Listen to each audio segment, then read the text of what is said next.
you all? I hope you are all well. So today we are starting a new chapter, that is chapter number 6, verbs. So all of you quickly take out your textbook and started with the today's learning. Open page number 39. In this chapter of verb, we are going to learn about 3 main things today. That is subject-verb agreement, present participle, and last but not the least, past participle. Okay, so let's get started with today's session. Lesson 6, Verbs. A verb is a word that describes an action, an event or a state. A verb is the main word in any sentence. No sentence is complete without a verb. A sentence has a main verb, a helping verb, or both. As you have learnt it in the previous classes as well, verb is an action word. Like dancing, singing, reading, by all these words, you can understand what is a verb. In subject-verb agreement, subject is a part of a sentence that contains the person or thing performing the action, or a verb is a sentence. In a sentence, the subject and the verb must match or agree with each other in number. This is called subject-verb agreement. It means in a sentence there is a subject and there is a verb. So subject and verb has made an agreement.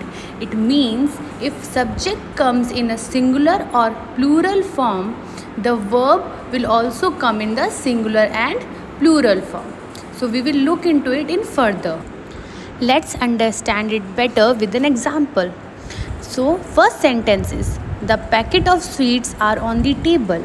In this sentence, the packet of sweets is a subject and are is the verb. Another example is, either Peter or David are to be chosen. Here, either Peter or David is a subject and are is the verb. Peter and David, it comes with the plural form. That is why the verb used here is also in the plural form, that is are.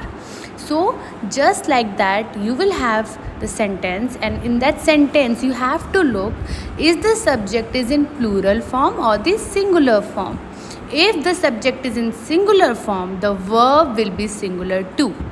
And the subject is in plural form, then the verb will be in plural form too.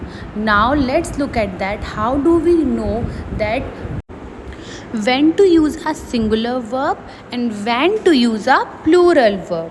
First, with singular countable nouns, it means in a sentence if we are having countable nouns. Example, the boy is sad.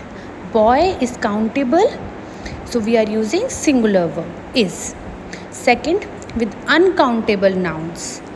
The rice is undercooked. Rice is uncountable, so we are using is. That is singular verb. With collective nouns. Example, a flock of birds is swooping overhead. Flock of birds is a collective noun. With that, we are using a singular verb. With numbers like money, weight, and distance, we use the singular verb. Example, 30 kilometers is a long distance. In this, 30 kilometers is a distance. So with that, we are using is. Is a singular verb. So in this, you can clearly understand that when to use a singular verb. Now let's look at when to use a plural verb. With plural countable nouns, the boys are sad. Boys is plural countable nouns, so with that we are using are.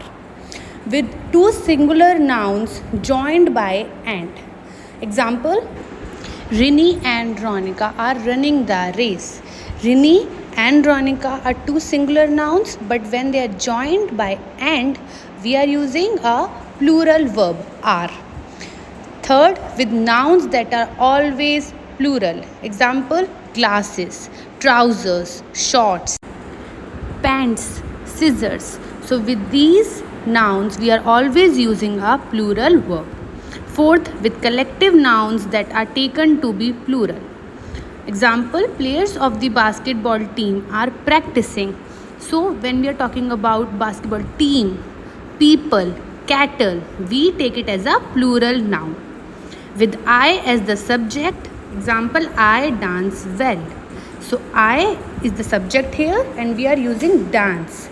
That is a plural verb. With you as the subject, you are welcome. So, now let's look at present participle. The sentence is, the crying baby woke up everybody. Second, I couldn't find drinking water anywhere. So, in these two sentences, crying and drinking, these are two verbs which are using ing. So, you're already aware that verbs in the ing form that functions as adjectives in a sentence are called present participles. Last topic is past participle. The first sentence, I need some cheese for my toasted bread. Second, she was quizzed on the learnt lessons. So here toasted and learnt are the past participle forms of the verb.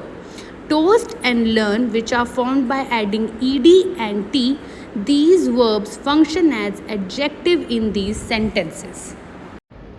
So that is it for today. I hope you all understand all the concepts today very clearly. We have covered 3 topics, that is subject-verb agreement, present participle and past participle.